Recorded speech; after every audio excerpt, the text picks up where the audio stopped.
welcome back to the Gobby Gaffer, and I have a little bit of a confession to make. In the last episode I did say that I was going to come back after 4 games off camera and show you the last 2 games of the season. We had a real collapse and it wasn't pretty to watch, if I'm honest. Then we went into this weird, and we finished 8th, so you know, I mean, all credit, we finished 8th. Went into this weird European playoff thing. There was 4 games in 10 days. Complete and utter waste of time, to be quite honest, because we got beat by AZ in the final. So, you know, all my players were absolutely shattered after a long season. Then we played 4 games in 10 days and got absolutely nothing out of it. So I think you can tell I'm not particularly happy with the footballing authorities. I don't know whether this is a Dutch thing or not. I'm not sure. Anyway, let's have a look at the schedule. I know there's been a lot of football played and you've not seen it, but believe me, it wasn't worth watching. It was pretty dire. So the Ajax game, I think, really was, I think that result was a lot more important than I thought. I thought a narrow 1-0 against Ajax, we'd done okay, but that really seemed to set the rot in. And obviously we got beat by a Feyenoord 3-1. And then we played PSV. I mean, creditable 0-0 at PSV. They were second in the league at the time. But as I've said many times before, I'm a winner. I don't really accept second best. So my players get a flea in the ear. If they don't do well, they get a flea in the ear. And then we had an away game at Excelsior. Got beat 3-2. We played AZ in the Eredivisie. We got beat 1-0. And then we had a home game against Emmen, and that was a boring 0-0 draw. And then we did finish the season on a little bit of a high. So we had a 2-1 and a 2-0 towards the end of the season. And that put us in 8th place. We finished the season in 8th place. And to be quite honest, although I'm a little bit downbeat, the board requirement was stay away from relegation. We did that with bells on. It's an ageing squad, this one. There are going to be a lot of changes in the summer. I'm going to bring my own players in, and we're going to play, you know, a different type of football. We're going to be much more dynamic and energetic. If you look at the last 4 games there, like I say, we went into this weird European playoff. I think it must have been for the Conference League or something. In the semi-final, we did actually beat Zwolle. We had a 1-0 and a 2-0 against them. So we did okay. But then we came up against AZ in the final. And we lost that one. And the game at their place was... The first game, our goalkeeper made an absolute howler for their second. And then it was a 3-3 at their place. And to all intents and purposes, it was a bit of a waste of time. Because, like I say, I've got an ageing squad. Those players couldn't handle... 4 games in 10 days, which is what it was. So at the end of the day, you know, we finished 8th, and let's just leave it at that, shall we? But as we can see there, we did. It was a record high finish for SC Cambuur. So we finished 8th, and that's the highest they've ever finished. But as I've said before, Gobby Gaffer doesn't accept second best. I want to be top, and that's where I'm taking this team, believe me. They better get used to it, because that's where we're going. Nice to see that J. Roy Grott as well got top goal scorer award for the division. Very, very nice. And my goalkeeper came 3rd in the Goalkeeper of the Year competition. And we had the all-important email from the board setting the initial budgets. So we've got a wage budget of 140,000, which is slightly more than this season. A transfer budget of 1.86 million. Given the fact that I left them with about 1.5 million, it's not really changed. It's more or less the same. So jump quickly into the end of season review. Obviously, I only came in January, so a lot of this won't apply to me.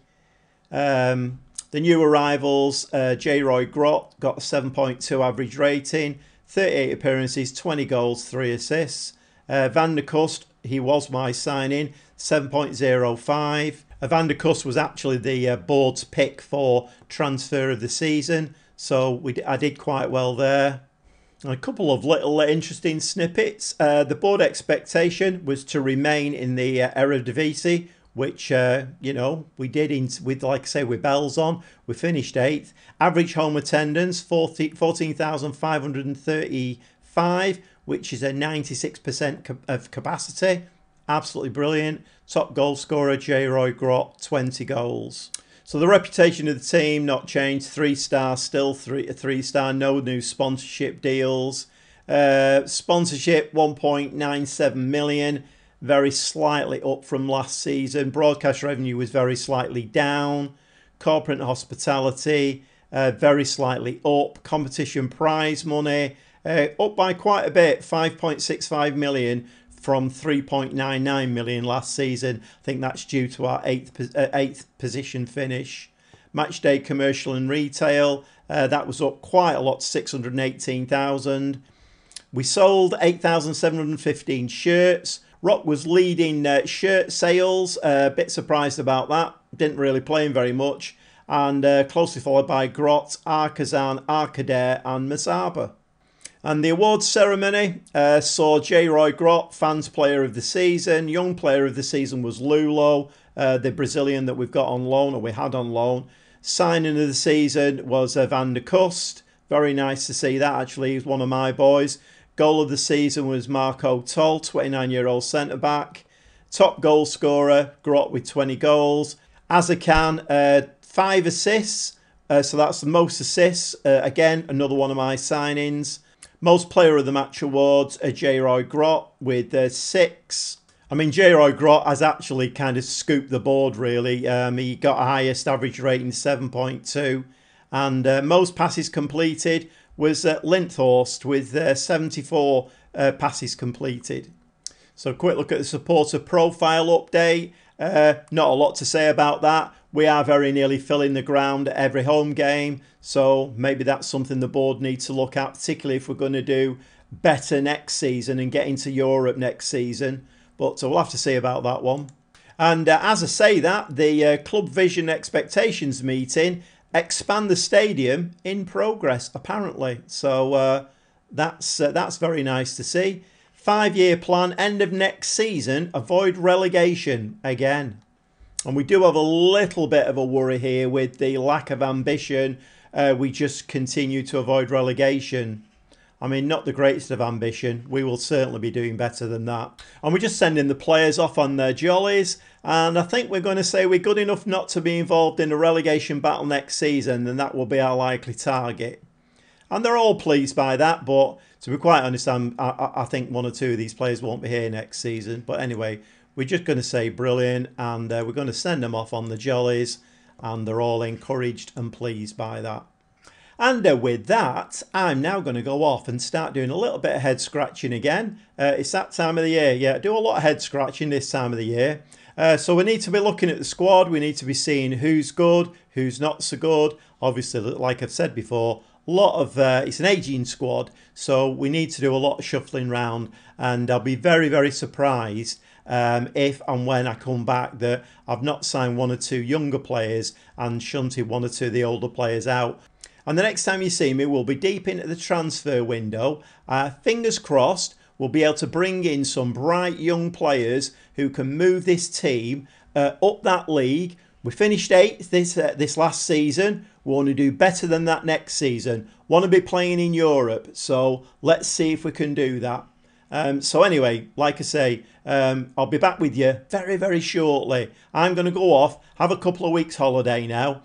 And when you next see me, I'll be all bright and fresh, have a nice tan, all of that kind of malarkey. So anyway, we'll see you very, very shortly. And just like that, I'm back.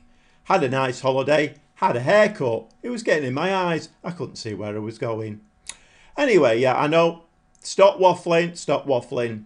So a little bit of a confession to make again. I know I did say that we would be having a big clear out and probably half the team would go and I'd be bringing new players in. Yeah, none of that's happened. My director of football has been working. In fact, I've changed my director of football. He was out of contract. So we had a director of football and he was doing some good work. He was bringing good players in and he was doing the negotiating. I went in on the final deal and said, right, yeah, all you look amazing. Sign on the dotted line. Yeah, really happy to come to you. And as per usual with Football Manager, we virtually, I would say 99% of them, we had loads of players lined up and they all went elsewhere. We're obviously not a massive draw, really. So I did change my director of football, thinking, okay, maybe a different director of football or bring in a different calibre of player, but it was just the same. So I got a new director of football. He's still bringing players in for me. We're still not signing anybody. So to be quite honest, the team is going to be more or less as you were going into the new season. Not massively ideal, I must admit, but at least I'll be at the helm from day one and I'll be able to push the season forward. I have made a few signings. I'll show you those in a second. There's 3 of them at this point in time. So we have got some new players in positions where we needed them. If you remember, Traore and Lulo, the midfield 2 that I played most of my time here, they were both on loan. Neither of them wanted to come back. So don't know whether I upset them or not quite sure. But we were really kind of barren in midfield. We did have players that can play there, but not of great quality. So if I'm really honest, I'll level with you. I'm not very happy with my transfer business, but there's nothing I can do about it. You know, we're finding players. It's not like we're not finding them. And we're finding loan players. We're finding free transfer players. None of them want to come. They sign a contract. Well, they supposedly say, you know, oh yeah, that contract looks great. And the next thing you know, they've gone somewhere else. So anyway, let's have a quick look at the 3 players that we've signed. So I did think that we were quite short at centre-back. So I've gone in for a 25-year-old German centre-back, Jamil Siebert. And I don't think his stats are that amazing, but we do need some decent experience covering there. He's 6'6". He's got a jumping reach of 16.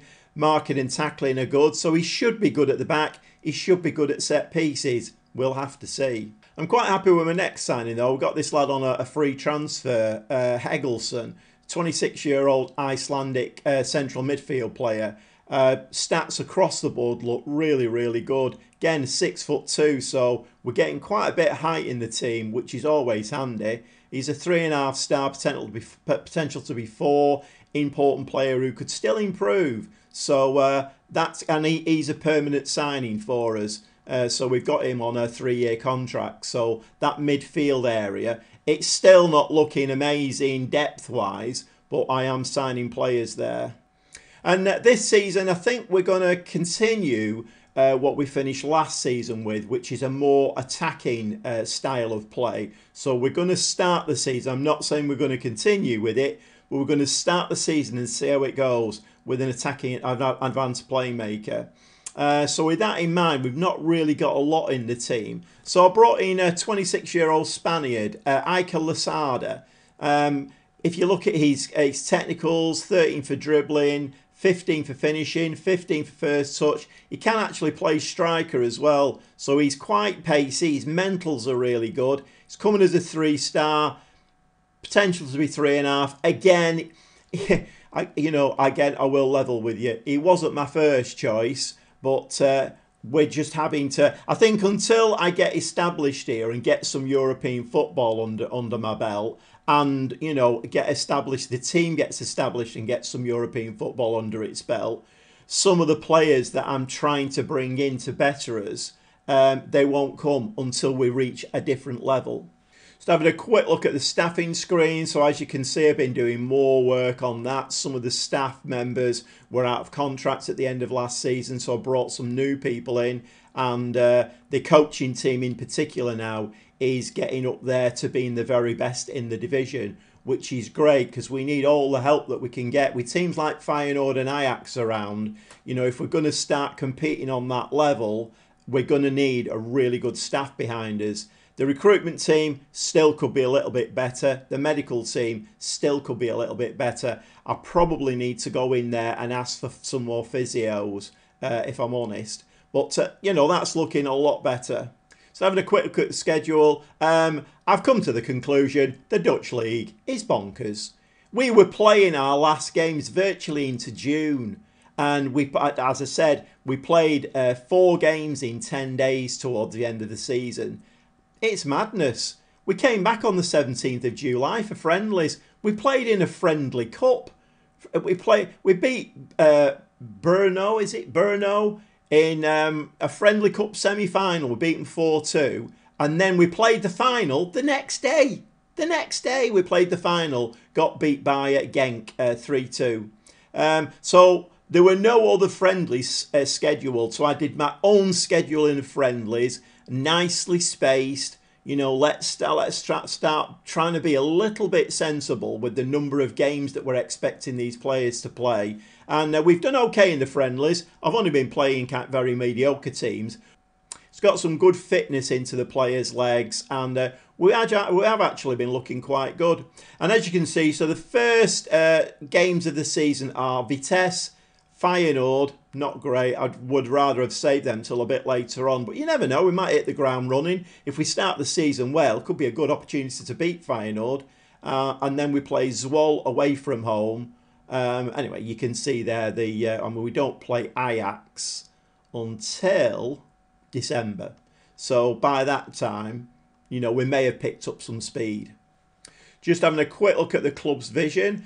So I don't know whether it's the signings I've made or the fact that, there was a period towards the end of last season where I was getting an A+ untouchable rating from the board. I don't know whether that's changed the philosophy, but they were saying avoid relegation, which was a little bit of a worry of mine. There didn't seem to be an awful lot of ambition in there. But actually now, the current season, finishing mid-table. So that's showing a little bit more ambition. Let's just see what continue to finish in mid-table.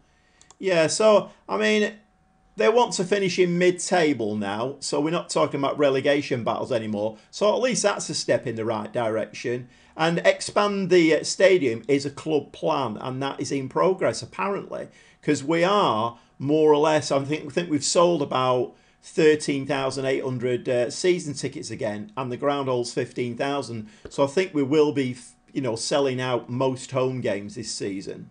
Finance is not looking too bad. I think we do need some more sponsorship money coming in. I think we got a new kit sponsor, but it wasn't for an awful lot of money. We've got about 11.5 million in the bank. Wage budget, we're just slightly under. And we've still got, we've got 69,000 in the transfer budget. That's not really going to be used, is it? Who can you buy for 69,000? And when I first came to the club, I had a quick look at the reserve team under 18s, and we did seem to have quite a lot of up-and-coming players. Just looking at the development centre, we've got a couple in there with a 2-star ability with the potential to be 3. I've looked in the reserves. All of the youth players seem to have downgraded a little bit. So the players that I thought that may make the first team, I'm not quite sure whether they will make the grade now. So that's a little bit of a concern going forward. It's always nice to have some really good youth players coming through who in 2, 3, 4 years' time can save you the money and come into the first team and do a good job. Those 5-star potential players. And we did seem to have a few when I joined. They seem to have been demoted a little bit now. So that's a little bit of that's a little bit of a shame. And finally, I did say I would keep you informed of the progress of AFC Fylde, and they actually did get promoted. They didn't go up as champions, so the form after I left did dip considerably, but they went up automatically in 2nd place, and they're now a Sky Bet Championship side. So it'll be quite interesting. I did have a look at their squad. They don't seem to have added an awful lot. So it's basically the same squad that I had. It will be quite interesting to see what the new manager does with them in the Championship. I think I could have done okay with them in the Championship. Whether the new manager will, I don't know. I'm not quite sure. But anyway, that's what AFC Fylde have been doing. And with that little catch-up, I think we're going to wind it up for today. I know there's not been an awful lot in there transfer-wise. I'm as disappointed as you are, believe me. I would have liked to have brought in 7 or 8 players, and I think we only managed to move 2 or 3 players out. I have tried to shift a few players out, but nobody wants them. And it's the usual FM thing, isn't it? You know, your best player that you don't want to leave, you'll always get a transfer bid for, and he'll be grumpy if you don't let him go. But woe betide you if you want to move a few players out to try and generate a bit of transfer funds and relieve some wage budget. And I mean, I don't know about you. Again, comment down below. I don't know about you, but for me, that very rarely works. So I'm still stuck with the when I say stuck, that's probably a little bit unkind. But I am still working with the same team that I had last season. And although we did have that little bit of a run when I first joined, the form did dip quite badly towards the end of the season. And we finished in 8th. I mean, you know, again, I'd sometimes do have to take my, you know, I want to win at all costs and I'm really grumpy if I don't. I'd have to take that hat off because, you know, with the SC Cambuur, we have to cut our cloth a little bit. We have to realise that it probably is going to take a few seasons here to start building a bit of momentum. It might not even happen in the forthcoming season. If we can get into Europe, get a bit of European money coming in and get me a bigger transfer budget and we'll be a little bit more attractive to players, then things might start to move a little bit.